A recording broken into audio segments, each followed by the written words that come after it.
விஜய் மீது தேச குற்ற வழக்கு பதிவு. சென்னை கமிஷனர் அலுவலகத்தில் புகார்.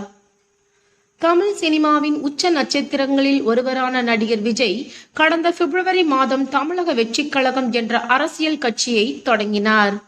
இதன் மூலம் தனது அரசியல் வருகையை உறுதி செய்த விஜய் நேற்று சென்னை பனையூரில் உள்ள தனது கட்சி தலைமை அலுவலகத்தில் தமிழக வெற்றிக் கழகத்தின் கொடியை அறிமுகம் செய்தார். மேலும் அக்கட்சியின் பாடலையும் வெளியிட்டார்.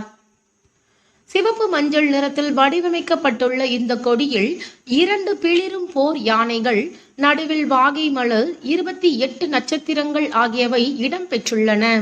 இந்நிலையில் விஜயின் கொடியில் யானை படம் இடம்பெற்றிருப்பதற்கு தேசிய கட்சியான பகுஜன் சமாஜ் கட்சி எதிர்ப்பு தெரிவித்துள்ளது. தங்களின் கொடியில் இடம்பெற்றுள்ள யானை படத்தையே விஜய் பயன்படுத்தி இருப்பதாகவும், இது தொடர்பாக தேர்தல் ஆணையத்தில் புகார் அளிக்க உள்ளதாகவும் தெரிவித்தது. இந்நிலையில் சமூக ஆர்வலரான RDI செல்வம் சென்னை காவல் ஆணையர் அலுவலகத்தில் விஜய் மீது தேச குற்ற வழக்கு பதிவு செய்துள்ளார். தமிழக வெற்றிக் கழக கொடியில் தேர்தல் விதிமுறைகள் மற்றும் சட்டத்திற்கு புறம்பான சின்னங்கள் இருப்பதாக RDI செல்வம் அளித்துள்ள புகாரில் தெரிவிக்கப்பட்டுள்ளது. மேலும் கேரள அரசின் போக்குவரத்து சின்னமான யானை தாவேகா கொடியில் இடம் பெற்றிருப்பதாகவும் புகாரில் தெரிவித்துள்ளார்.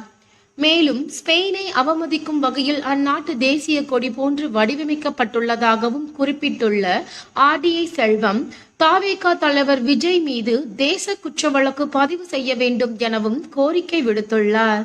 தமிழக வெற்றிக் கழகத்தின் கொடி நேற்றுதான் அறிமுகப்படுத்தப்பட்ட நிலையில் அடுத்தடுத்து புகார்களும் சர்ச்சைகளும் எழுவது அக்கட்சி தொண்டர்களை கவலையடைய செய்துள்ளது. நேற்று கொடியை அறிமுகப்படுத்தி வைத்த விஜய், தங்களின் கட்சி கொடிக்கு பின்னால் ஒரு வரலாறு உள்ளது என்றும், அது குறித்து கட்சியின் கொள்கைகளை அறிவிக்கும் போது தெரிவிப்பதாகவும் கூறியிருந்தார். இந்நிலையில் தாவேகா கொடிக்கு எதிராக புகார்கள் கிளம்பியுள்ளன. இதனிடையே தமிழக வெற்றிக் கழகத்தின் மாநாடு அடுத்த மாதம் நடைபெற உள்ளதாக தகவல்கள் வெளியாகியுள்ளன.